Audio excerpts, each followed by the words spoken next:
तेग बहादुर सिमरिए कर नाम नित आवे ताए। तेग बहादुर सिमरिए कर नाम नित आवे ताए। ਸਤਨਾਮ ਧੰਨ ਵਾਹਿਗੁਰੂ ਜੀ। ਕਿਰਪਾ ਕਰੋ ਦੀਨ ਕੇ ਦਾਤੇ, ਮੇਰਾ ਗੁਣ ਅਵਗੁਣ ਨਾ ਵਿਚਾਰੋ ਕੋਈ। माटी का क्या तोपै स्वामी, मानस की गत एही। तुमरे गुण क्या कहाँ मेरे सतगुरा, जब गुर बोलहै तब बिसम होए जाए। हम जैसे अपराधी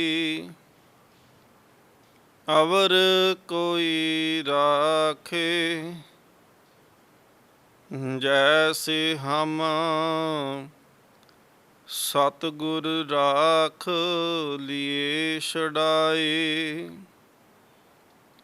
तू गुर पिता तू है गुर माता, तू गुर बंदप सखा सखाए। तेग बहादुर सिमरिए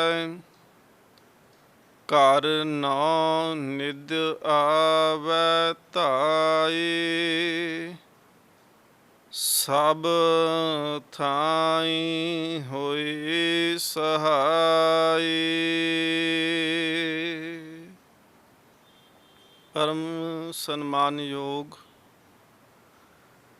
जुगो जुग अटल तख्त चौर छत्र ਦੇ ਮਾਲਕ ਸ਼੍ਰੀ ਗੁਰੂ ਗ੍ਰੰਥ ਸਾਹਿਬ ਮਹਾਰਾਜ ਪਾਤਸ਼ਾਹ ਜੀ ਦੀ ਪਾਵਨ ਪਵਿੱਤਰ ਹਜ਼ੂਰੀ ਅੰਦਰ ਜੁੜ ਬੈਠ ਕੇ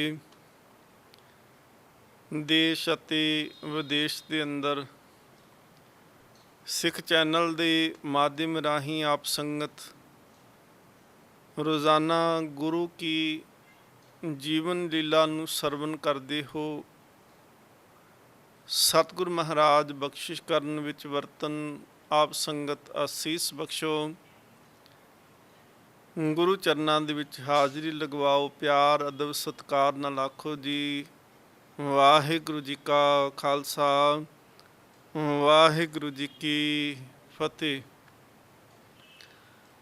ਧੰਨ ਗੁਰੂ ਤੇਗ ਬਹਾਦਰ ਸੱਚੇ ਪਾਤਸ਼ਾਹ ਮਹਾਰਾਜ ਜੀ ਆਪਣੀ ਪੂਰਬ ਦੀ ਯਾਤਰਾ ਦੇ ਦੌਰਾਨ ਸਤਿਗੁਰੂ ਸੱਚੇ ਪਾਤਸ਼ਾਹ ਮਹਾਰਾਜ ਥਾਨੇਸਰ ਦੇ ਅਸਥਾਨ 'ਤੇ ਪਹੁੰਚੇ। ਇਸ ਅਸਥਾਨ 'ਤੇ ਜਿਸ ਵੇਲੇ ਸਤਿਗੁਰ ਮਹਾਰਾਜ ਪਹੁੰਚਦੇ ਨੇ ਤੇ ਇੱਥੇ ਸੂਰਜ ਗ੍ਰਹਿਣ ਉਸ ਵੇਲੇ ਲੱਗਿਆ ਹੈ। ਹਿੰਦੂ ਧਰਮ ਦੇ ਅਨੁਸਾਰ ਸੂਰਜ ਗ੍ਰਹਿਣ ਦੇ ਸਮੇਂ ਗ੍ਰਹਿਣ ਕੋਈ ਵੀ ਲੱਗਦਾ ਹੈ ਤੇ ਉਸ ਸਮੇਂ ਇੱਕ ਮਨੌਤ ਬਣੀ ਹੈ ਕਿ ਕੋਈ ਵੀ ਚੁੱਲ੍ਹਾ ਨਹੀਂ ਤਪਾਉਂਦਾ, ਕੋਈ ਰੋਟੀ ਪਾਣੀ ਨਹੀਂ ਬਣਾਉਂਦਾ। ਪਰ ਸਤਿਗੁਰ ਮਹਾਰਾਜ ਜੀ ਨੇ ਸਾਨੂੰ ਕਿਸੇ ਵੀ ਕਰਮ ਕਾਂਡ ਵਿੱਚ ਪੈਣ ਨਹੀਂ ਦਿੱਤਾ ਤੇ ਮਹਾਰਾਜ ਜੀ ਨੇ ਆਪਣੇ ਸਮੇਂ ਆਪਣੀ ਹਯਾਤੀ ਦੇ ਅੰਦਰ ਆਪਣੇ ਜੀਵਨ ਕਾਲ ਦੇ ਦੌਰਾਨ ਜਦੋਂ ਕੋਈ ਇਵੇਂ ਦੇ ਸਮੇਂ ਬਣੇ ਤੇ ਸਤਿਗੁਰ ਮਹਾਰਾਜ ਨੇ ਇਤਿਹਾਸ ਦੇ ਵਿੱਚ ਸਾਨੂੰ ਉਹ ਮਾਰਗ ਦਰਸ਼ਨ ਕੀਤਾ, ਸਾਨੂੰ ਉਹ ਰਸਤਾ ਦਿਖਾਇਆ। ਸਤਿਗੁਰੂ ਮਹਾਰਾਜ ਪਾਤਸ਼ਾਹ ਜੀ ਨੇ ਥਾਨੇਸਰ ਦੇ ਅਸਥਾਨ ਦੇ ਉੱਤੇ ਕੀਰਤਨ ਸੰਗਤ ਜਿਹੜੀ ਹੈ ਉਸ ਵੇਲੇ ਕਰਦੀ ਹੈ। ਸਤਿਗੁਰੂ ਮਹਾਰਾਜ ਨਾਲ ਕੀਰਤਨੀਏ ਨੇ ਉਹਨਾਂ ਨੇ ਕੀਰਤਨ ਨੂੰ ਪ੍ਰਾਰੰਭ ਕਰਨਾ ਕੀਤਾ। ਜਿਹੜੀ ਨਾਲ ਸੰਗਤ ਸੀ ਸਤਿਗੁਰੂ ਮਹਾਰਾਜ ਜੀ ਦੇ ਜਾਂ ਉਸ ਇਲਾਕੇ ਦੀ ਜਿਹੜੀ ਸੰਗਤ ਸਤਿਗੁਰੂ ਦੇ ਦਰਸ਼ਨਾਂ ਨੂੰ ਪੁੱਜੀ, ਸਤਿਗੁਰ ਮਹਾਰਾਜ ਜੀ ਨੇ ਹੁਕਮ ਕੀਤਾ ਤੇ ਉਹਨਾਂ ਵਾਸਤੇ ਵੀ ਲੰਗਰ ਤਿਆਰ ਹੋਇਆ। ਜਿਹੜੇ ਬ੍ਰਾਹਮਣ ਸਨ ਉਹਨਾਂ ਨੇ ਇਤਰਾਜ਼ ਕੀਤਾ, ਕਹਿਣ ਲੱਗੇ ਕਿ ਇਸ ਤਰ੍ਹਾਂ ਜਿਹੜਾ ਹੈ ਇਹ ਸੁੱਚਤਾ ਨਹੀਂ ਰਹਿੰਦੀ। ਗ੍ਰਹਿਣ ਦੇ ਸਮੇਂ ਦੇ ਵਿੱਚ ਵੀ ਆਪ ਜੀ ਚੁੱਲ੍ਹਾ ਤਪਾ ਕੇ ਬੈਠੇ ਹੋ। ਗੁਰੂ ਤੇਗ ਬਹਾਦਰ ਮਹਾਰਾਜ ਸੱਚੇ ਪਾਤਸ਼ਾਹ ਜੀ ਨੇ ਗੁਰੂ ਨਾਨਕ ਦੇਵ ਜੀ ਦਾ ਉਪਦੇਸ਼ ਸੁਣਾਉਂਦੇ ਆਖਿਆ ਸੀ, ਕਹਿਣ ਲੱਗੀ ਕਿ ਸੂਚੇ ਇਹ ਨਾ ਆਖੀਅਨ ਬਹਿਨ ਜੇ ਪਿੰਡਾ ਧੋਏ। ਮਹਾਰਾਜ ਕਹਿੰਦੇ ਨੇ ਇਹ ਕਾਹਦਾ ਕਿ ਇਕੱਲਾ ਸਰੀਰ ਨੂੰ ਤੁਸੀਂ ਧੋਂਦੇ ਪਏ ਹੋ ਤੇ ਸਰੀਰ ਧੋਣ ਦੇ ਨਾਲ ਤੁਸੀਂ ਸੁੱਚਤਾ ਸਮਝ ਕੇ ਬੈਠ ਗਏ ਕਿ ਸ਼ਾਇਦ ਇਹੀ ਸੁੱਚਤਾ ਹੈ। ਗੁਰੂ ਨਾਨਕ ਦੇਵ ਸੱਚੇ ਪਾਤਸ਼ਾਹ ਮਹਾਰਾਜ ਜੀ ਦੇ ਬਚਨ ਅਸੀਂ ਜਪਜੀ ਸਾਹਿਬ ਦੇ ਅੰਦਰ ਵੀ ਸਰਵਣ ਕਰਦੇ ਹਾਂ ਕਿ ਸੋਚੈ ਸੋਚ ਨਾ ਹੋਵਈ ਜੇ ਸੋਚੀ ਲੱਖ ਵਾਰ। ਕਈ ਵਾਰੀ ਕੀ ਅਰਥ ਹੁੰਦਾ ਹੈ ਕਿ ਜਦੋਂ ਅਸੀਂ ਬਾਣੀ ਦੇ ਅਰਥ ਨਹੀਂ ਪੜ੍ਹਦੇ, ਬਾਣੀ ਨੂੰ ਧਿਆਨ ਦੇ ਨਾਲ ਨਹੀਂ ਪੜ੍ਹਦੇ, ਤੇ ਅਸੀਂ ਸੋਚੈ ਸੋਚ ਨਾ ਹੋਵੇ ਦੇ ਅਰਥ ਕਰਦੇ ਨੇ ਕਿ ਜੀ ਸੋਚਣ ਦੇ ਨਾਲ ਕੀ ਹੋਵੇਗਾ, ਸੋਚਣ ਦੇ ਨਾਲ ਕੁਝ ਨਹੀਂ ਹੋਏਗਾ। ਪਰ ਇੱਥੇ ਸੋਚੇ ਜਿਹੜਾ ਸ਼ਬਦ ਹੈ ਇਹਦੇ ਅਰਥ ਨੇ ਸੋਚ ਤੋਂ ਜਿਹੜਾ ਹੈ ਉਹ ਸ਼ਬਦ ਜਿਹੜਾ ਲਿਆ ਗਿਆ, ਤੇ ਸੋਚ ਦੇ ਅਰਥ ਹੁੰਦੇ ਨੇ ਸੁੱਚਤਾ ਕਰਨੀ, ਸਰੀਰ ਨੂੰ ਧੋਣਾ। ਗੁਰੂ ਨਾਨਕ ਦੇਵ ਮਹਾਰਾਜ ਕਹਿੰਦੇ ਨੇ ਸੋਚੈ ਸੋਚ ਕੀਤਿਆਂ ਸੁੱਚਤਾ ਕੀਤਿਆਂ ਇਕੱਲਾ ਸਰੀਰ ਨੂੰ ਧੋਇਆ। ਸਤਿਗੁਰੂ ਮਹਾਰਾਜ ਕੀ ਕਹਿੰਦੇ ਨੇ ਕਿ ਕੀ ਹੋਵੇਗਾ, ਸੋਚੈ ਸੋਚ ਨਾ ਹੋਵੇ ਜੇ ਸੋਚੀ ਲਖਵਾਰ। ਲੱਖਾਂ ਵਾਰੀ ਵੀ ਤਨ ਨੂੰ ਧੋਣ ਦੇ ਨਾਲ ਮਨ ਜਿਹੜਾ ਹੈ ਉਹ ਸਾਫ਼ ਨਹੀਂ ਹੋ ਸਕਦਾ। ਗੁਰੂ ਅਰਜਨ ਦੇਵ ਮਹਾਰਾਜ ਵੀ ਬਚਨ ਵਰਤੇ, ਸੁਖਮਨੀ ਸਾਹਿਬ ਜੀ ਦੀ ਬਾਣੀ ਦੇ ਅੰਦਰ ਅਸੀਂ ਬਚਨ ਪੜ੍ਹਦੇ ਹਾਂ, ਸੋਚ ਕਰੇ ਦਿਨਸ ਅਰ ਰਾਤ ਮਨ ਕੀ ਮੈਲ ਨਾ ਤਨ ਤੇ ਜਾਤ। ਮਹਾਰਾਜ ਕਹਿੰਦੇ ਨੇ ਸੋਚ ਕੀਤਿਆਂ ਸੁੱਚਤਾ ਕੀਤਿਆਂ ਸਰੀਰ ਨੂੰ ਧੋਇਆ ਮਨ ਦੀ ਮੈਲ ਜਿਹੜੀ ਹੈ ਉਹ ਭਲਿਆ ਨਹੀਂ ਜਾਵੇਗੀ। ਸਤਿਗੁਰ ਮਹਾਰਾਜ ਕਹਿੰਦੇ ਨੇ ਭਰੀਏ ਮਤ ਪਾਪਾਂ ਕੇ ਸੰਗ ਉਹ ਧੋਪੈ ਨਾਵੇਂ ਕੇ ਰੰਗ। ਮਤ ਪਾਣੀ ਦੇ ਨਾਲ ਨਹੀਂ ਧੁੱਪ ਸਕਦੀ, ਤੂੰ ਪਾਣੀ ਦੇ ਨਾਲ ਧੋਣ ਦਾ ਯਤਨ ਕਰਦਾ ਪਿਆ ਹੈ। ਤੂੰ ਇੱਕ ਵਾਰੀ ਕੀ ਸਾਰਾ ਦਿਨ ਤੂੰ ਪਾਣੀ ਦੇ ਵਿੱਚ ਵੀ ਬੈਠਾ ਰਵੇਂ। ਸਤਿਗੁਰੂ ਮਹਾਰਾਜ ਕਹਿੰਦੇ ਨੇ ਜਲ ਕੇ ਮੱਜਨ ਜੇ ਗਤ ਹੋਵੈ। ਭਗਤ ਜੀ ਦੇ ਬਚਨ ਪੜ੍ਹਦੇ ਹਾਂ ਕਿ ਨਿਤ ਨਿਤ ਮੈਨ ਡੁੱਕ ਨਾ ਆਵੇ। ਜੇ ਪਾਣੀ ਦੇ ਵਿੱਚ ਨਾਤਿਆਂ ਜਾਂ ਪਾਣੀ ਦੇ ਵਿੱਚ ਰਿਆਂ ਮਨ ਦੀ ਮੈਲ ਉਤਰਦੀ ਹੁੰਦੀ, ਸਤਿਗੁਰੂ ਮਹਾਰਾਜ ਕਹਿੰਦੇ ਨੇ ਫਿਰ ਮੇਂਢਕ ਡੱਡੂ ਨੂੰ ਕਿਉਂ ਨਾ ਪਰਮ ਗਤੀ ਪ੍ਰਾਪਤ ਹੋ ਜਾਂਦੀ। ਨਿਤ ਨਿਤ ਮੈਂਡੁਕ ਨਾ ਆਵੇ ਜੈਸੇ ਮੇਂਢਕ ਤੈਸੇ ਹੋਏ ਨਰ। ਮਹਾਰਾਜ ਕਹਿੰਦੇ ਫਿਰ ਤਾਂ ਫਰਕ ਕੀ ਹੋਇਆ ਡੱਡੂ ਦਾ ਇਸ਼ਨਾਨ। ਹੁਣ ਦੇਖੋ ਤੀਰਥ ਅਸਥਾਨਾਂ ਦੇ ਉੱਤੇ ਜਾ ਕੇ ਦੇਖੋ, ਤੀਰਥ ਅਸਥਾਨਾਂ 'ਤੇ ਜਾਂ ਸਰੋਵਰ ਦੇ ਵਿੱਚ ਕਿਸੇ 'ਤੇ ਜਾਓ, ਦਰਸ਼ਨ ਕਰਨ ਵਾਸਤੇ ਜਾਓ, ਹਰਿਮੰਦਰ ਸਾਹਿਬ ਜਾਂਦੇ ਹੋ ਤੇ ਉੱਥੇ ਡੱਡੂ ਨੂੰ ਥਾਂ ਨਹੀਂ ਮਿਲੀ, ਮੱਛੀ ਨੂੰ ਥਾਂ ਜ਼ਰੂਰ ਉਸ ਘਰ ਦੇ ਵਿੱਚ ਮਿਲ ਗਈ, ਉਸ ਸਰੋਵਰ ਦੇ ਵਿੱਚ ਮਿਲੀ। ਤੇ ਸਤਿਗੁਰੂ ਮਹਾਰਾਜ ਉਦਾਹਰਨ ਵੀ ਵਰਤਦੇ ਨੇ। ਗੁਰੂ ਤੇਗ ਬਹਾਦਰ ਮਹਾਰਾਜ ਜੀ ਦੇ ਸ਼ਲੋਕ ਪੜ੍ਹੋ। ਪਹਿਲਾ ਹੀ ਸ਼ਲੋਕ ਮਹਾਰਾਜ ਕਹਿੰਦੇ ਨੇ ਕਿ ਜਿਹੜਾ ਜਨਮ ਤੇਰਾ ਹੈ ਉਹ ਵਿਅਰਥ ਤੁਰਿਆ ਜਾ ਰਿਹਾ, ਵਿਅਰਥ ਬਤੀਤ ਹੁੰਦਾ ਜਿਆ। ਤੇ ਸਤਿਗੁਰੂ ਮਹਾਰਾਜ ਪਾਤਸ਼ਾਹ ਕਹਿੰਦੇ ਜੇ ਜੀਵਨ ਬਚਾਉਣਾ ਹੈ ਤੇ ਕਿਵੇਂ ਬਚੇਗਾ। ਮਹਾਰਾਜ ਕਹਿੰਦੇ ਨੇ ਕਹੋ ਨਾਨਕ ਹਰਿ ਭਜ ਮਨਾ ਜਿਹ ਬਿਦ ਜਲ ਕੋ ਮੀਨ। ਜਿਵੇਂ ਮੱਛੀ ਦਾ ਪ੍ਰੇਮ ਹੈ ਪਾਣੀ ਦੇ ਨਾਲ, ਉਹਦਾ ਜੀਵਨ ਹੈ ਪਾਣੀ, ਉਹ ਪਾਣੀ ਤੋਂ ਬਗੈਰ ਜਿਉ ਨਹੀਂ ਸਕਦੀ। ਮਹਾਰਾਜ ਕਹਿੰਦੇ ਨੇ ਤੇਰਾ ਜੀਵਨ ਵੀ ਇਵੇਂ ਦਾ ਹੋਵੇ, ਤੂੰ ਬਾਣੀ ਤੋਂ ਬਗੈਰ, ਨਾਮ ਤੋਂ ਬਗੈਰ ਨਾ ਜਿਉ ਸਕਦਾ ਹੋਵੇ। ਤੇ ਡੱਡੂ ਦੀ ਬਿਰਤੀ ਕੀ ਹੈ, ਡੱਡੂ ਕਦੀ ਛਾਲ ਮਾਰਦਾ ਹੈ ਤੇ ਉਹ ਪਾਣੀ 'ਚ ਵੜੇਗਾ ਤੇ ਕਦੀ ਛਾਲ ਮਾਰੇਗਾ ਤੇ ਉਹ ਬਾਹਰ ਨਿਕਲ ਆਵੇਗਾ। ਡੱਡੂ ਬਿਰਤੀ ਵਾਲੇ ਨੂੰ ਸੰਗਤ ਦੇ ਵਿੱਚ ਥਾਂ ਕੋਈ ਨਹੀਂ। ਜੇ ਡੱਡੂ ਬਿਰਤੀ ਵਾਲਾ ਇਨਸਾਨ ਸੰਗਤ ਵਿੱਚ ਆ ਕੇ ਬੈਠੇ, ਉਹਦਾ ਹਰ ਵੇਲੇ ਮਨ ਹੁੰਦਾ ਕਿ ਕਦੋਂ ਸਮਾਪਤੀ ਹੋਵੇ, ਕਦੋਂ ਪ੍ਰਸ਼ਾਦ ਵਰਤੇ ਤੇ ਕਦੋਂ ਮੈਂ ਜਾ ਸਕਾਂ। ਪਰ ਇੱਥੇ ਮਹਾਰਾਜ ਜੀ ਨੇ ਇਹ ਕਿਹਾ ਕਿ ਕਹਿਣ ਲੱਗੇ ਕਿ ਦੇਖੋ ਕੱਲਾ ਤਨ ਨੂੰ ਧੋਣ ਦੇ ਨਾਲ ਤੁਸੀਂ ਸੁੱਚਤਾ ਸਮਝਦੇ ਪਏ ਹੋ। ਸਤਿਗੁਰੂ ਮਹਾਰਾਜ ਕਹਿੰਦੇ ਨੇ ਨਾਮਨ ਚੱਲੇ ਤੀਰਥੀ ਮਨ ਖੋਟੇ ਤਨ ਚੋਰ। ਇੱਕ ਭਉ ਲੱਥੀ ਨਾਤਿਆਂ ਸੋ ਦੋਏ ਪਾ ਚੜੀਏ ਸਹੋਰ। ਸਤਿਗੁਰੂ ਮਹਾਰਾਜ ਕਹਿੰਦੇ ਨੇ ਪਹਿਲਾਂ ਗੁਨਾਹ ਕੀਤੇ ਤੇ ਗੁਨਾਹ ਕਰਕੇ ਸੋਚਿਆ ਕਿ ਮੈਂ ਤੀਰਥ ਤੇ ਜਾਵਾਂਗਾ, ਕਿਸੇ ਰੱਬ ਦੇ ਬਣਾਏ ਹੋਏ ਘਰ ਦੇ ਵਿੱਚ ਜਾਵਾਂਗਾ ਤੇ ਉੱਥੇ ਇਸ਼ਨਾਨ ਕਰਾਂਗਾ। ਤੇ ਪੁਰਾਣੀ ਇਹ ਮਨੌਤ ਵੀ ਤਾਂ ਬਣ ਚੁੱਕੀ ਸੀ ਨਾ ਕਿ ਜਿਹੜਾ ਤੀਰਥਾਂ ਤੇ ਜਾ ਕੇ ਇਸ਼ਨਾਨ ਕਰਦਾ ਉਹਦੇ ਪਾਪ ਸਾਰੇ ਹੀ ਉਤਰ ਜਾਂਦੇ ਨੇ। ਤੇ ਤੀਰਥਾਂ ਤੇ ਜਾ ਕੇ ਇਸ਼ਨਾਨ ਕਰਕੇ ਤੌਬਾ ਨਹੀਂ ਕੀਤੀ ਕਿ ਨਹੀਂ ਮੈਂ ਅੱਗੇ ਤੋਂ ਨਹੀਂ ਕਰਾਂਗਾ। ਮਹਾਰਾਜ ਕਹਿੰਦੇ ਪਏ ਨੇ ਕਿ ਦੁਬਾਰਾ ਫਿਰ ਜਦੋਂ ਨਹਾ ਕੇ ਆਇਆ, ਕਹਿੰਦਾ ਨਹੀਂ, ਪਿਛਲੇ ਤੇ ਮੈਂ ਲਾਹ ਆਇਆ, ਮੈਂ ਬਿਲਕੁਲ ਵਰਕਾ ਪਾੜ ਆਇਆ ਗੁਨਾਹਾਂ ਦਾ। ਹੁਣ ਮੈਂ ਅੱਗੇ ਆ ਕੇ ਘਰ ਆ ਕੇ ਫਿਰ ਜੋ ਮਰਜ਼ੀ ਕਰ ਸਕਦਾ। ਸਤਿਗੁਰੂ ਮਹਾਰਾਜ ਕਹਿੰਦੇ ਨੇ, ਇੱਕ ਪਾਉ ਲੱਥੀ ਨਾਤਿਆਂ ਦੋਏ ਪਾ ਚੜੀਐਸ। ਹੋਰ ਪਹਿਲੇ ਵੀ ਕਰਮ ਜਿਹੜੇ ਸੀ ਉਹ ਸਿਰ ਤੇ ਖਲੋਤੇ ਰਹੇ ਤੇ ਆ ਕੇ ਹੋਰ ਗੁਨਾਹ ਇਕੱਠੇ ਕਰ ਲਏ। ਮਹਾਰਾਜ ਜੀ ਨੇ ਉਦਾਹਰਨ ਦਿੱਤੀ, ਕਹਿਣ ਲੱਗੇ ਜੇ ਸੱਚੀ ਮੁੱਚੀ ਅੰਦਰਲਾ ਜਿਹੜਾ ਜੀਵਨ ਹੈ, ਅੰਦਰ ਦੀ ਮੈਲ ਸਰੀਰ ਧੋਤਿਆਂ ਇਕੱਲਾ ਮਿਲ ਸਕਦੀ। ਸਤਿਗੁਰੂ ਮਹਾਰਾਜ ਕਹਿੰਦੇ ਨੇ ਤੂੰਬੜੀ ਜਿਹੜੀ ਸੀ ਉਹਨੂੰ ਜਲ ਦੇ ਵਿੱਚ ਜਿੰਨੀ ਵਾਰੀ ਮਰਜ਼ੀ ਇਸ਼ਨਾਨ ਕਰਾਇਆ, ਤੇ ਮਹਾਰਾਜ ਕਹਿੰਦੇ ਨੇ ਬਾਹਰ ਧੋਤੀ ਤੂੰਬੜੀ ਅੰਦਰ ਵਿਸਨ ਨਿਕੋਰ। ਤੇ ਸਤਿਗੁਰੂ ਮਹਾਰਾਜ ਕਹਿੰਦੇ ਨੇ ਸਾਧ ਭਲੇ ਅਨਾਤਿਆਂ ਚੋਰ ਸੇ ਚੋਰਾਂ ਚੋਰ। ਚੋਰ ਸੈਂਕੜੇ ਵਾਰੀ ਵੀ ਤੀਰਥ ਤੇ ਇਸ਼ਨਾਨ ਕਰੇ, ਉਹਦਾ ਮਨ ਦੇ ਵਿੱਚੋਂ ਚੋਰੀ ਦਾ ਖਿਆਲ ਨਹੀਂ ਜਾਣਾ, ਕੇਵਲ ਤਨ ਨੂੰ ਧੋਂਦਾ ਪਿਆ ਹੈ। ਤੇ ਜੇ ਸਾਧ ਨੇ ਇੱਕ ਵਾਰੀ ਵੀ ਇਸ਼ਨਾਨ ਨਾ ਕੀਤਾ ਹੋਵੇ, ਪਰ ਉਹਦਾ ਮਨ ਜਿਹੜਾ ਹੈ ਬਾਣੀ ਦੇ ਨਾਲ, ਨਾਮ ਦੇ ਨਾਲ ਪਵਿੱਤਰ ਹੋ ਗਿਆ। ਸਾਧ ਸੰਗਤ, ਬਾਣੀ ਦਾ ਇਸ਼ਨਾਨ ਜਿੰਨੇ ਕਰ ਲਿਆ, ਫਿਰ ਉਹਨੂੰ ਪਾਣੀ ਦੇ ਵੱਖਰੇ ਇਸ਼ਨਾਨ ਦੀ ਕਿਹੜੀ ਲੋੜ ਰਹਿ ਗਈ। ਸਤਿਗੁਰੂ ਮਹਾਰਾਜ ਪਾਤਸ਼ਾਹ ਨੇ ਕਿਰਪਾ ਕੀਤੀ, ਉੱਥੇ ਉਹਨਾਂ ਨੂੰ ਦੱਸਿਆ ਕਿ ਤੀਰਥ ਮੱਜਨ ਕੀਨ ਬਹਾਨਾ। ਇਤਿਹਾਸ ਦੇ ਬਚਨ ਨੇ ਕਿ ਇਹ ਗੁਰੂ ਸਾਹਿਬ ਤੀਰਥਾਂ ਤੇ ਆਪ ਇਸ਼ਨਾਨ ਕਰਨ ਵਾਸਤੇ ਨਹੀਂ ਗਏ। ਸਤਿਗੁਰੂ ਮਹਾਰਾਜ ਦਾ ਤੇ ਤੀਰਥ ਮੱਜਨ ਕੀਨ ਬਹਾਨਾ।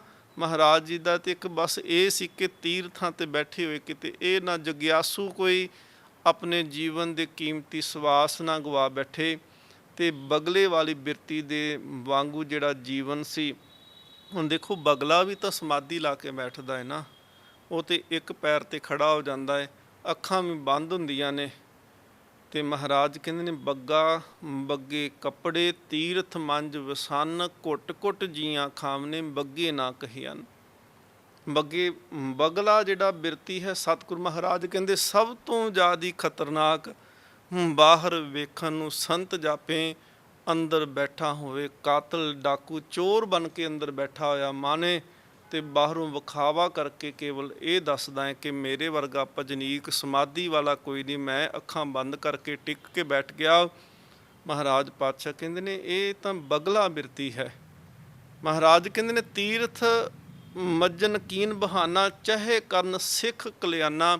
ਗੁਰੂ ਦਾ ਮਨ ਦੇ ਵਿੱਚ ਤਾਂ ਇੰਨੀ ਕੇਵਲ ਇੱਛਾ ਸੀ ਕਿ ਮੈਂ ਕੇਵਲ ਤੀਰਥਾਂ ਤੇ ਇਸ਼ਨਾਨ ਕਰਨ ਵਾਲਿਆਂ ਨੂੰ ਜੀਵਨ ਕਲਿਆਣ ਕਰ ਸਕਾਂ, ਉਹਨਾਂ ਦਾ ਉਹਨੂੰ ਦੱਸ ਸਕਾਂ ਕਿ ਅਸਲ ਇਸ਼ਨਾਨ ਕਿਹੜਾ ਹੈ। ਤੀਰਥ ਨਾਮਨ ਜਾਓ, ਤੀਰਥ ਨਾਮ ਹੈ, ਤੀਰਥ ਸ਼ਬਦ ਵਿਚਾਰ ਅੰਤਰ ਗਿਆਨ ਹੈ। ਸਤਿਗੁਰੂ ਮਹਾਰਾਜ ਪਾਤਸ਼ਾਹ ਜੀ ਦੇ ਬਚਨ ਨੇ ਕਿ ਤੀਰਥ ਨਾਵਾਂ ਜੇ ਤਿਸ ਭਾਵਾਂ, ਵਿਨ ਪਾਣੇ ਕੇ ਨਹਾਏ ਕਰੀ। ਸਤਿਗੁਰੂ ਮਹਾਰਾਜ ਕਹਿੰਦੇ ਮੈਂ ਮਹਾਰਾਜ ਤੀਰਥਾਂ ਤੇ ਤਾਂ ਜਾਵਾਂ, ਗੁਰੂ ਨਾਨਕ ਦੇਵ ਕਹਿੰਦੇ ਨੇ ਕਿ ਜੇ ਤੈਨੂੰ ਚੰਗਾ ਲੱਗਦਾ ਹੋਵੇ, ਜੇ ਤੂੰ ਆਖੇ ਤਾਂ ਮੈਂ ਜ਼ਰੂਰ ਜਾਵਾਂ। ਪਰ ਮਹਾਰਾਜ ਜੇ ਤੈਨੂੰ ਭਾਉਂਦਾ ਨਹੀਂ, ਜੇ ਤੂੰ ਮੈਨੂੰ ਘਰੇ ਬੈਠਿਆਂ ਇੰਨੀ ਤਾਕਤ ਇੰਨੀ ਬਖਸ਼ਿਸ਼ ਕਰਦੇ, ਮੇਰੇ ਤੇ ਰਹਿਮਤ ਕਰਦਾ ਏ ਕਿ ਮੇਰਾ ਮਨ ਜਿਹੜਾ ਸੀ ਉਹ ਘਰੇ ਬੈਠਿਆਂ ਵੀ ਟਿਕ ਜਾਏ। ਸਤਿਗੁਰੂ ਮਹਾਰਾਜ ਪਾਤਸ਼ਾਹ ਮੈਨੂੰ ਹੋਰ ਇਸ ਤੋਂ ਵੱਡੇ ਤੀਰਥ ਦੀ ਕਿਹੜੀ ਲੋੜ। ਸਤਿਗੁਰੂ ਸੱਚੇ ਪਾਤਸ਼ਾਹ ਮਹਾਰਾਜ ਇੱਥੇ ਫਿਰ ਥਾਨੇਸਰ ਦੇ ਸਥਾਨ ਤੇ ਆ ਕੇ ਮਹਾਰਾਜ ਨੇ ਦੱਸਿਆ ਕਿ ਇਹ ਇਕੱਲਾ ਤੀਰਥਾਂ ਤੇ ਇਸ਼ਨਾਨ ਕੀਤਿਆਂ ਜੀਵਨ ਸਫਲਾ ਨਹੀਂ ਹੋਣਾ।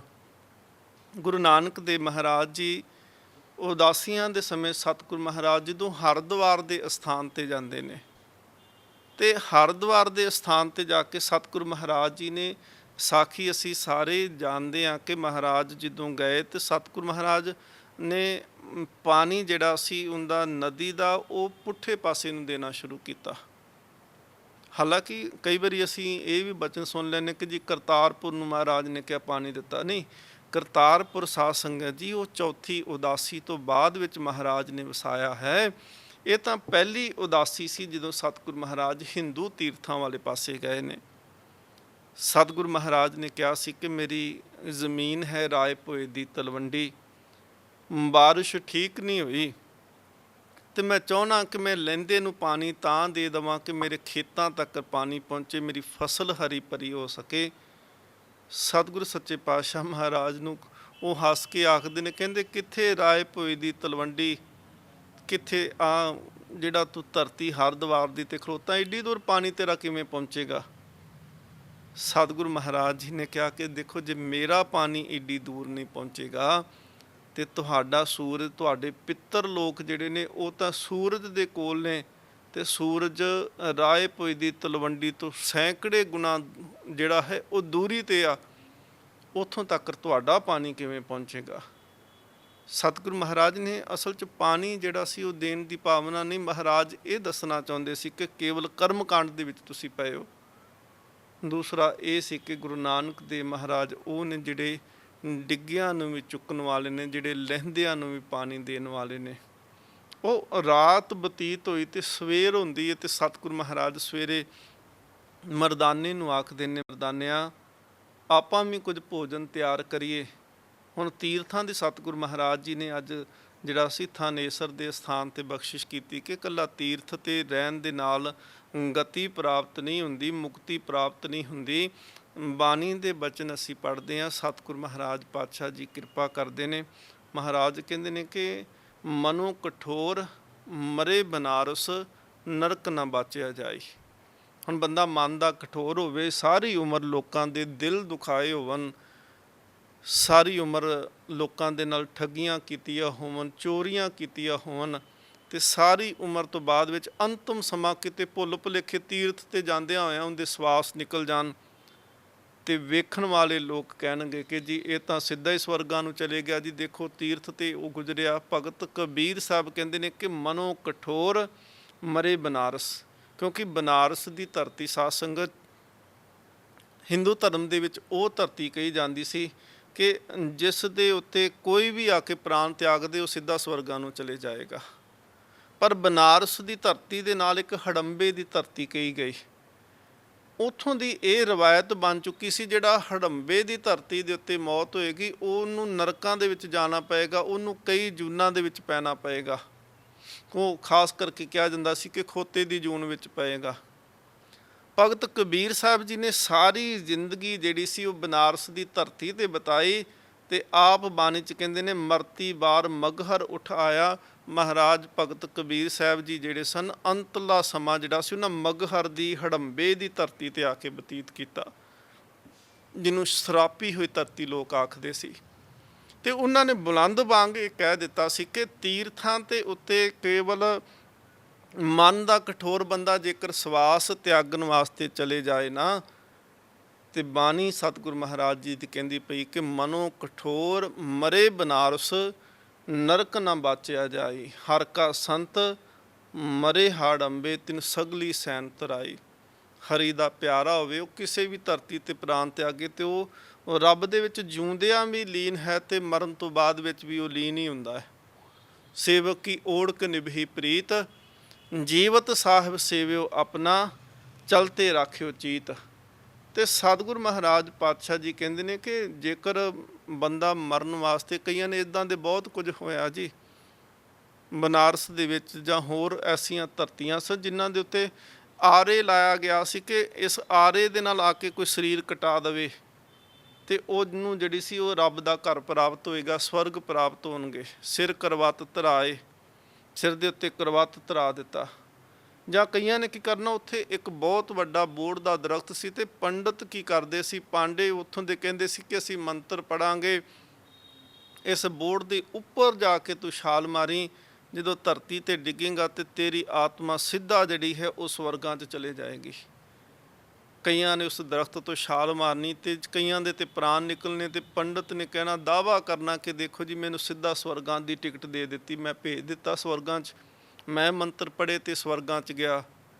ਪਰ ਕਈਆਂ ਦੇ ਚਲੋ ਰੱਬ ਵੱਲੋਂ ਸਵਾਸ ਬਚੇ ਹੋਣੇ ਤੇ ਉਹਨਾਂ ਥੱਲੇ ਡਿੱਗਣਾ, ਹੱਥ ਪੈਰ ਤੇ ਟੁੱਟਣੇ, ਪਰ ਸਵਾਸ ਨਾ ਨਿਕਲਣੇ। ਫਿਰ ਉਹ ਜਿੰਨਾ ਬਾਕੀ ਜੀਵਨ ਬਤੀਤ ਹੋਣਾ ਉਹ ਉਹਨਾਂ ਨੇ ਲੂਲੇ ਤੇ ਲੰਗੜਿਆਂ ਦੇ ਵਾਂਗੂ, ਅਪਾਹਜਾਂ ਦੇ ਵਾਂਗੂ ਉਹਨਾਂ ਨੇ ਜੀਵਨ ਬਤੀਤ ਕਰਨਾ। ਸਤਿਗੁਰੂ ਮਹਾਰਾਜ ਜੀ ਨੇ ਵਰਜਿਆ ਹੈ ਇਹਨਾਂ ਕਰਮ ਕਾਂਡਾਂ ਦੇ ਤੋਂ।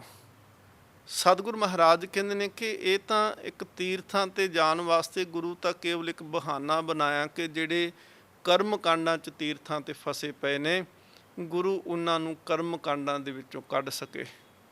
ਮਹਾਰਾਜ ਜੀ ਨੇ ਅਸਲ ਤੀਰਥ ਜਿਹੜਾ ਹੈ, ਸਤਿਗੁਰੂ ਮਹਾਰਾਜ ਕਹਿੰਦੇ ਨੇ ਤੀਰਥ ਨਾਮ ਹੈ, ਨਾਮ ਰੂਪੀ ਤੀਰਥ 'ਚ ਇਸ਼ਨਾਨ ਕਰ, ਅੰਤਰਗਤ ਤੀਰਥ ਮਲ ਨਾਓ, ਸਤਿਗੁਰ ਮਹਾਰਾਜ ਕਹਿੰਦੇ ਨੇ ਇੱਕ ਤੀਰਥ ਤੇ ਬਾਹਰ ਲੋਕੀ ਦੇਖਦੇ ਨਾ ਕਿ ਬਾਹਰ ਤੀਰਥਾਂ ਤੇ ਜਾਓ। ਗੁਰੂ ਨਾਨਕ ਦੇਵ ਮਹਾਰਾਜ ਕਹਿੰਦੇ ਇੱਕ ਤੀਰਥ ਮੈਂ ਤੈਨੂੰ ਦੇ ਦਿੱਤਾ, ਤੂੰ ਅੰਦਰ ਉਹਨੂੰ ਭਾਵੇਂ ਰੋਜ਼ ਹਰ ਵੇਲੇ ਉਸ ਤੀਰਥ ਤੇ ਇਸ਼ਨਾਨ ਕਰੀ ਜਾ। ਅੰਤਰਗਤ ਤੀਰਥ ਮਲ ਨਹਾਓ। ਮਹਾਰਾਜ ਕਹਿੰਦੇ ਨੇ ਮਲ ਮਲ ਕੇ ਇਸ਼ਨਾਨ ਭਾਵੇਂ ਕਰ। ਸੋ ਸਤਿਗੁਰ ਮਹਾਰਾਜ ਪਾਤਸ਼ਾਹ ਜੀ ਨੇ ਇਹ ਉੱਥੇ ਵਿਚਾਰ ਦਿੱਤੀ ਕਿ ਥਾਨੇਸਰ ਦੇ ਥਾਂ ਤੇ ਮਹਾਰਾਜ ਜਾਂਦੇ ਨੇ। ਗੁਰੂ ਤੇਗ ਬਹਾਦਰ ਸੱਚੇ ਪਾਤਸ਼ਾਹ ਮਹਾਰਾਜ ਨੇ ਆਖਿਆ ਕਿ ਸਿਰਫ ਤਨ ਸੁੱਚਾ ਕਰਨ ਦੇ ਨਾਲ ਮਨ ਸੁੱਚਾ ਨਹੀਂ ਹੋਵੇਗਾ। ਮਨ ਉਦੋਂ ਸੁੱਚਾ ਹੋਵੇਗਾ ਜਦੋਂ ਨਾਮ ਨੂੰ ਜਪੇਗਾ, ਜਦੋਂ ਜੀਵਨ ਜਿਹੜਾ ਹੈ ਉਹ ਗੁਰੂ ਦੇ ਆਸ਼ੇ ਅਨੁਸਾਰ ਬਤੀਤ ਕਰੇਗਾ। ਤੇ ਸਤਿਗੁਰ ਸੱਚੇ ਪਾਤਸ਼ਾਹ ਮਹਾਰਾਜ ਜੀ ਫਿਰ ਇੱਥੋਂ ਹੋਰ ਸਮਾਂ ਸਤਿਗੁਰ ਮਹਾਰਾਜ ਰੁਕਣਾ ਚਾਹੁੰਦੇ ਸੀ ਤੇ ਮਹਾਰਾਜ ਇੱਥੇ ਸਿਨਿਆ ਫਿਰ ਪਹੁੰਚਦਾ ਹੈ। ਔਰੰਗਜ਼ੇਬ ਦਾ ਰੋਹੇਲਾ ਸਰਦਾਰ ਹੈ ਆਲਮ ਖਾਨ, ਉਹਨੇ ਫਿਰ ਆ ਕੇ ਮਹਾਰਾਜ ਜੀ ਨੂੰ ਕਹਿ ਦਿੱਤਾ ਕਿ ਤੁਹਾਨੂੰ ਔਰੰਗਜ਼ੇਬ ਬਾਦਸ਼ਾਹ ਹਿੰਦੁਸਤਾਨ ਦਾ ਬੁਲਾਉਂਦਾ ਹੈ ਤੇ ਆਪ ਛੇਤੀ ਪੁੱਜਣ ਦਾ ਯਤਨ ਕਰੋ। ਸਤਿਗੁਰ ਸੱਚੇ ਪਾਤਸ਼ਾਹ ਮਹਾਰਾਜ ਇਸ ਤੋਂ ਥਾਨੇਸਰ ਤੋਂ ਅੱਗੇ ਬਨੀ ਬਦਰਪੁਰ ਜਾਂਦੇ ਨੇ। ਬਦਰ ਜਿਹੜਾ ਹੈ ਇਹਦੇ ਅਰਥ ਹੁੰਦੇ ਨੇ ਥੈਲੀ। ਸਤਿਗੁਰ ਸੱਚੇ ਪਾਤਸ਼ਾਹ ਮਹਾਰਾਜ ਜਦੋਂ ਬਨੀ ਬਦਰਪੁਰ ਗਏ, ਇਸ ਅਸਥਾਨ ਤੇ ਸੰਗਤ ਸਤਿਗੁਰ ਮਹਾਰਾਜ ਜੀ ਦੇ ਦਰਸ਼ਨ ਕਰਨ ਵਾਸਤੇ ਆਏ। ਗੁਰੂ ਕੇ ਚਰਨ ਆ ਕੇ ਪਕੜੇ, ਮਹਾਰਾਜ ਨੂੰ ਬੇਨਤੀ ਕੀਤੀ, ਸੱਚੇ ਪਾਤਸ਼ਾਹ ਮਹਾਰਾਜ ਸਾਡੇ ਕੋਲ ਨਾ ਤੇ ਧਨ ਹੈ, ਕਿਉਂਕਿ ਧਨ ਤੇ ਤਾਂ ਹੋਵੇਗਾ ਜੇਕਰ ਸਾਡੇ ਕੋਲ ਕੋਈ ਕੰਮਕਾਰ ਹੋਵੇਗਾ, ਸਾਡਾ ਕੋਈ ਬਿਜ਼ਨਸ ਕੋਈ ਚੱਲੇਗਾ, ਕਾਰੋਬਾਰ ਵਪਾਰ ਖੇਤੀ। ਸਤਿਗੁਰ ਮਹਾਰਾਜ ਇੱਥੇ ਖੇਤੀ ਦੀ ਵੀ ਕਮੀ ਹੈ, ਇੱਥੇ ਪਾਣੀ ਦੀ ਵੀ ਕਮੀ ਹੈ। ਧੰਨ ਗੁਰੂ ਤੇਗ ਬਹਾਦਰ ਮਹਾਰਾਜ ਜੀ ਨੇ ਫਿਰ ਆਪਣੇ ਕੋਲੋਂ ਇੱਕ ਧਨ ਦੀ ਥੈਲੀ ਦਿੱਤੀ ਤੇ ਬਦਰ ਦਾ ਅਰਥ ਹੈ ਥੈਲੀ। ਉਹ ਧਨ ਦੀ ਥੈਲੀ ਮਹਾਰਾਜ ਜੀ ਨੇ ਦੇ ਕੇ ਕਿਹਾ ਸੀ, ਕਹਿਣ ਲੱਗੇ ਕਿ ਇਸ ਧਨ ਨੂੰ ਨਿੱਜੀ ਲੋੜਾਂ ਵਾਸਤੇ ਨਹੀਂ ਵਰਤਣਾ, ਇਹਨੂੰ ਸਾਂਝੇ ਕਾਰਜ ਵਾਸਤੇ ਵਰਤਣਾ ਹੈ। ਮਹਾਰਾਜ ਜੀ ਦੇ ਹੁਕਮ ਦੇ ਨਾਲ ਫਿਰ ਉਸ ਇਲਾਕੇ ਦੇ ਵਿੱਚ ਬਨੀ ਬਦਰਪੁਰ ਦੇ ਵਿੱਚ ਸਤਿਗੁਰੂ ਮਹਾਰਾਜ ਨੇ ਕਿਹਾ ਸੀ, ਇਸ ਪੈਸੇ ਦੇ ਨਾਲ ਖੂਹ ਲਗਵਾਓ, ਬੌਲੀਆਂ ਬਣਾਓ, ਤਾਂ ਕਿ ਤੁਹਾਡੀ ਪਾਣੀ ਦੀ ਮੁਸ਼ਕਲ ਹੱਲ ਹੋ ਸਕੇ, ਤੁਹਾਡਾ ਜੀਵਨ ਸੁਖਾਲਾ ਹੋ ਸਕੇ, ਤੁਹਾਡੇ ਜੀਵਨ ਦੇ ਵਿੱਚ ਖੁਸ਼ੀਆਂ ਆ ਸਕਣ, ਤੁਸੀਂ ਪਰਿਵਾਰ ਨੂੰ ਚੰਗੇ ਤਰੀਕੇ ਨਾਲ ਪਾਲ ਸਕੋ, ਨਾ ਕਿ ਇਹ ਮਜਬੂਰੀਆਂ ਤੋਂ ਜ਼ਿੰਮੇਵਾਰੀਆਂ ਤੋਂ ਭੱਜਦਿਆਂ ਹੋਇਆਂ ਤੁਸੀਂ ਇਹਨੂੰ ਪਰਿਵਾਰ ਨੂੰ ਛੱਡ ਕੇ ਕਿਸੇ ਦੂਰ ਪਾਸੇ ਚਲੇ ਜਾਓ। ਸਤਿਗੁਰੂ ਮਹਾਰਾਜ ਨੇ ਫਿਰ ਬਨੀ ਬਦਰਪੁਰ ਇਹਦਾ ਨਾਂ ਇਸ ਨਗਰ ਦਾ ਪਿਆ, ਕਿਉਂਕਿ ਮਹਾਰਾਜ ਨੇ ਇੱਥੇ ਆਪ ਕੋਲੋਂ ਥੈਲੀ ਧਨ ਦੀ ਦੇ ਕੇ ਬਦਰ ਦੇ ਕਰਕੇ ਸਤਿਗੁਰੂ ਮਹਾਰਾਜ ਨੇ ਭਲਾ ਕਰਨਾ ਕੀਤਾ। ਇੱਥੋਂ ਅੱਗੇ ਸਤਿਗੁਰੂ ਸੱਚੇ ਪਾਤਸ਼ਾਹ ਮਹਾਰਾਜ ਕਰਨਾਲ ਜਾਂਦੇ ਨੇ। ਕਰਨਾਲ ਤੋਂ ਮਹਾਰਾਜ ਪਾਣੀਪਤ ਤੇ ਪਾਣੀਪਤ ਤੋਂ ਸਤਿਗੁਰੂ ਮਹਾਰਾਜ ਜੀ ਫਿਰ ਸੋਨੀਪਤ ਤੋਂ ਹੁੰਦਿਆਂ ਹੋਇਆਂ ਸਤਿਗੁਰੂ ਮਹਾਰਾਜ ਦਿੱਲੀ ਵਿੱਚ ਪਹੁੰਚਦੇ ਨੇ। ਦਿੱਲੀ ਦੇ ਬਾਹਰ ਸਤਿਗੁਰੂ ਮਹਾਰਾਜ ਜੀ ਨੇ ਜਿਹੜਾ ਸੀ ਆਪਣਾ ਕਾਫਲੇ ਨੂੰ ਰੋਕਿਆ।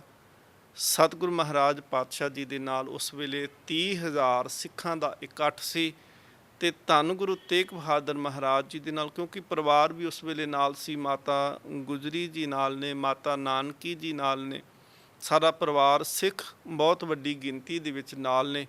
ਤੇ ਸਤਿਗੁਰੂ ਮਹਾਰਾਜ ਜੀ ਨੂੰ ਅੱਗੋਂ ਜੀ ਆਇਆਂ ਕਹਿਣ ਵਾਸਤੇ ਮਿਰਜ਼ਾ ਜੈ ਸਿੰਘ ਦਾ ਪੁੱਤਰ ਰਾਜਾ ਰਾਮ ਸਿੰਘ ਜਿਹੜਾ ਸੀ, ਮਿਰਜ਼ਾ ਜੈ ਸਿੰਘ ਜਿੰਦੇ ਕੋਲ ਗੁਰੂ ਹਰਕ੍ਰਿਸ਼ਨ ਮਹਾਰਾਜ ਦਿੱਲੀ ਗਏ, ਜਿੰਦੇ ਬੰਗਲੇ ਦੇ ਵਿੱਚ ਅੱਜ ਅਸਥਾਨ ਗੁਰਦੁਆਰਾ ਬੰਗਲਾ ਸਾਹਿਬ, ਇਹ ਮਿਰਜ਼ਾ ਜੈ ਸਿੰਘ ਦਾ ਬੰਗਲਾ ਤੇ ਉੱਥੇ ਮਹਾਰਾਜ ਨੇ ਉਤਾਰਾ ਕੀਤਾ ਸੀ। ਹੁਣ ਸਤਿਗੁਰੂ ਮਹਾਰਾਜ ਨੂੰ ਲੈਣ ਵਾਸਤੇ ਮਿਰਜ਼ਾ ਜੈ ਸਿੰਘ ਦਾ ਪੁੱਤਰ ਰਾਜਾ ਰਾਮ ਸਿੰਘ ਲੈਣ ਵਾਸਤੇ ਆਇਆ। ਇਸ ਤੋਂ ਅੱਗੇ ਫਿਰ ਕਿਵੇਂ ਔਰੰਗਜ਼ੇਬ ਦੇ ਨਾਲ ਮੁਲਾਕਾਤ ਵੀ ਇੱਥੇ ਹੋਈ। ਸਤਿਗੁਰੂ ਮਹਾਰਾਜ ਕਰੀਬਨ 1 ਮਹੀਨੇ ਤੋਂ ਉੱਪਰ ਜਿਹੜਾ ਸੀ ਇੱਥੇ ਦਿੱਲੀ ਦੇ ਵਿੱਚ ਟਿਕੇ ਵੀ। ਸਤਿਗੁਰੂ ਮਹਾਰਾਜ ਨੇ ਔਰੰਗਜ਼ੇਬ ਨਾਲ ਮੁਲਾਕਾਤ ਵੀ ਕੀਤੀ। ਹੋਰ ਸੈਂਕੜੇ ਅਣਗਿਣਤ ਸ਼ਰਧਾਲੂ ਸਿੱਖ ਆਏ ਜਿਨ੍ਹਾਂ ਨੇ ਆ ਕੇ ਸਤਿਗੁਰੂ ਮਹਾਰਾਜ ਜੀ ਤੋਂ ਜੀ ਦਾਨ ਲਿਆ। ਗੁਰੂ ਕਿਰਪਾ ਕਰੇ ਜੀ। ਵਿਚਾਰਾਂ ਅੱਗੇ ਆਪਾਂ ਹੋਰ ਵਿਚਾਰਾਂਗੇ। ਸਤਿਗੁਰੂ ਮਹਾਰਾਜ ਬਖਸ਼ਿਸ਼ ਕਰਨ ਜੀ। ਅਰਦਾਸ ਜਿਵੇਂ ਨਿਤ ਅਸੀਂ ਕਰਦੇ ਹਾਂ ਕਿ ਗੁਰੂ ਕਿਰਪਾ ਕਰੇ। ਅਰਦਾਸ ਸਾਰੇ ਹੀ ਕਰਿਆ ਕਰੋ ਕਿ ਸਤਿਗੁਰੂ ਆਪ ਕਿਰਪਾ ਕਰੋ, ਤੁਹਾਡੀ ਬਖਸ਼ਿਸ਼ ਹੋਵੇ ਤਾਂ ਜੀਵਨ ਸੁਖਾਲਾ ਹੋ ਸਕਦਾ ਹੈ। ਜਗਤ ਜਲੰਦਾ ਰੱਖ ਲੈ, ਆਪਣੀ ਕਿਰਪਾ ਤਾਰ, ਜਿਤ ਦੁਆਰੇ ਉਬਰੇ, ਤਿੱਤੇ ਲਿਹੋ ਉਭਾਰ। ਭੁੱਲਾਂ ਦੀ ਖਿਮਾ। ਵਾਹਿਗੁਰੂ ਜੀ ਕਾ ਖਾਲਸਾ, ਵਾਹਿਗੁਰੂ ਜੀ ਕੀ ਫਤਿਹ। ਤੇਗ ਬਹਾਦਰ ਸਿਮਰਿਐ ਕਰ ਨਾਉ ਨਿਤ ਆਵੇ ਤਾਏ। ਤੇਗ ਬਹਾਦਰ ਸਿਮਰਿਐ ਕਰ ਨਾਉ ਨਿਤ